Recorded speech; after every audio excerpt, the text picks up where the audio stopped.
The good nurse Eurycleia answered her, Dear lady, I. Slay me if thou wilt with the pitiless sword, or let me yet live on in the house.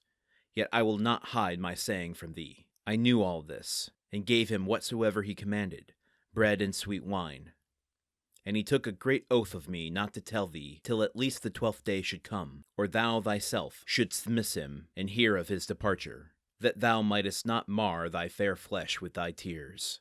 But now wash thee in water, and take to thee clean raiment, and ascend to thy upper chamber with the women thy handmaids, and pray to Athene, daughter of Zeus, lord of the Aegis, for so may she save him even from death. And heap not troubles on an old man's trouble, for the seed of the son of Odysseus is not, methinks, utterly hated by the blessed gods, but someone will haply yet remain to possess these lofty halls, and the fat fields far away. So she spake, and lulled her queen's lamentation, and made her eyes to cease from weeping. So she washed her hands in water, and took to her clean raiment, and ascended to the upper chamber with the women her handmaids, and placed the meal for sprinkling in a basket, and prayed unto Athene. Hear me, child of Zeus, lord of the Aegis, unwearied maiden, if ever wise Odysseus in his halls burnt for thee fat slices of the thighs of heifer or of sheep. These things, I pray thee, now remember, and save my dear son, and ward him from the wooers and the naughtiness of their pride. Therewith she raised a cry, and the goddess heard her prayer. But the wooers clamored through the shadowy halls, and thus would some proud youth say, Verily, this queen of many wooers prepareth our marriage, nor knoweth at all how that for her son death hath been ordained. It's funny how I can take one day off and suddenly I cannot pronounce anything.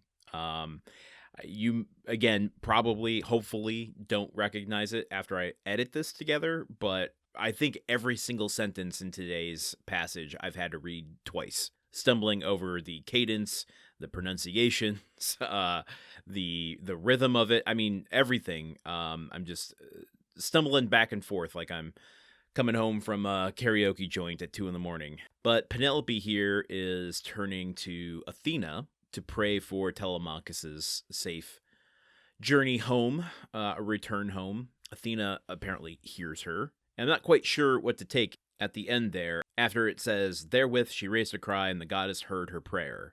But the wooers clamored through the shadowy halls, and thus some proud youth would say, ...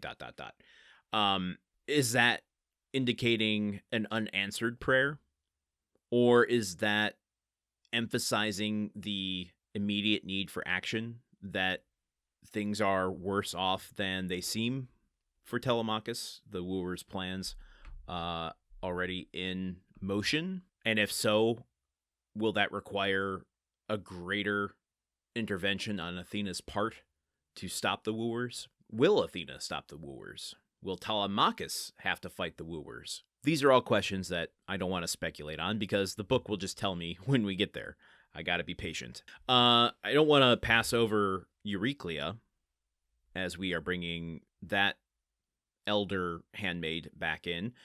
She's the one that worked with Telemachus, as she says here, to give him the provisions he needed for the journey, but also made a vow to him that she would not tell Penelope. Eurycleia is the one that tells Penelope, yo, maybe don't bother Laertes, the old man, with this. He's got enough troubles of his own. And if you leave here to go out there to see Laertes, literally no one is going to be here in your halls to take care of these wooers and keep them at bay. Telemachus will be gone, you will be gone, clearly Odysseus is gone. All hell will break loose if you go, and what is Laertes, this old man, going to do for you?